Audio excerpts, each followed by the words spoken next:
In this video, I will give a brief introduction to the transition map. It is a step-by-step approach with 7 phases to guide your city or town on the journey towards a green and just transition. This transition approach is currently used by 100 cities which are a part of the EU's climate neutrality and smart cities mission, currently working towards reaching their 2030 net zero targets. We hope that this map will also help your city or town to align economic growth towards long-term climate action. Now let's dive deep into the 7 steps of this transition map. Step 1 is to activate an inclusive ecosystem. It means identifying all essential stakeholders across relevant sectors and reflect the diversity of the population, including age and gender.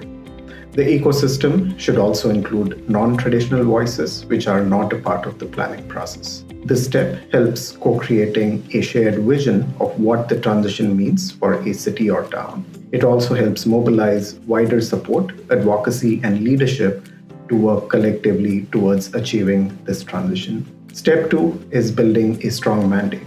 It means a city or town should create a transition team within the local authority with strong relationships across all key administrative departments. A transition team should also include all necessary local stakeholders from the public and private sectors, civil society, academia, and research organizations.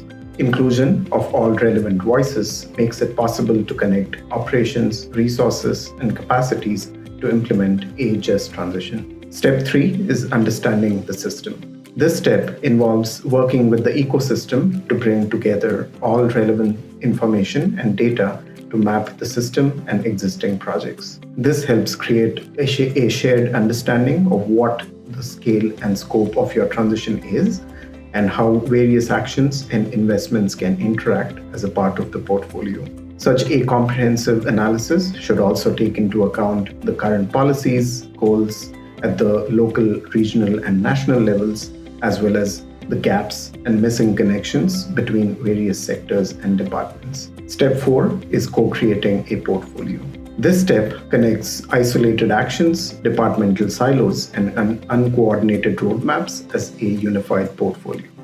It strengthens the collaborations or synergies between all of these unconnected elements. A portfolio should also estimate the real-world impacts and co-benefits of economic growth for all citizens. This can include positive side effects in areas such as improving public health or improving air pollution situations, social inclusion, better waste management, increase in green jobs, etc.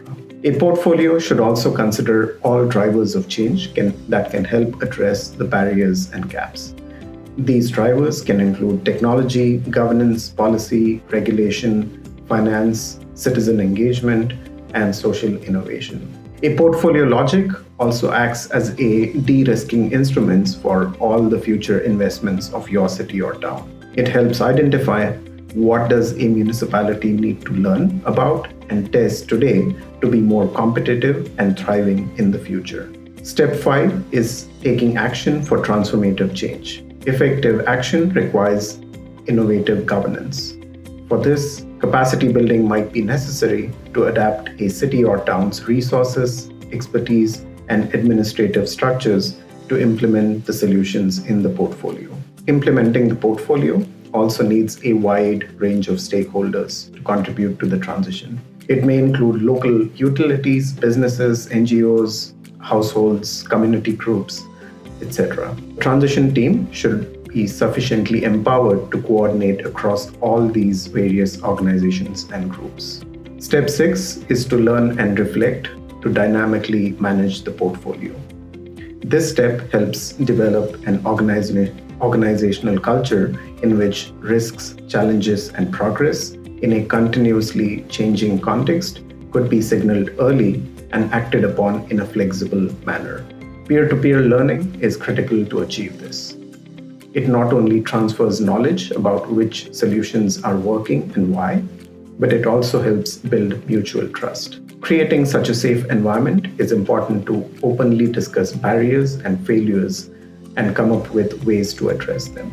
Such a reflexive approach of testing, learning, iterating, and adapting helps build confidence in achieving the expected impacts. It also ensures insights are captured in real time to better inform decision making and strategies. Step 7 is making it the new normal.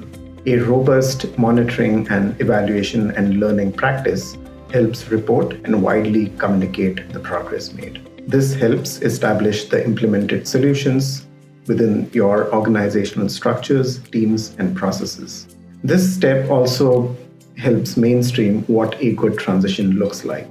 These actions can embed new and better procedures that speed up inclusive decision making and effective collaboration. This last step also formalizes new rules and new standards that helps the most efficient practices being widely adopted by local authorities and local institutions. Lastly, a city or town can also use their existing relationships with other local authorities, regional and national networks to help formalize these new practices towards achieving a just and green transition.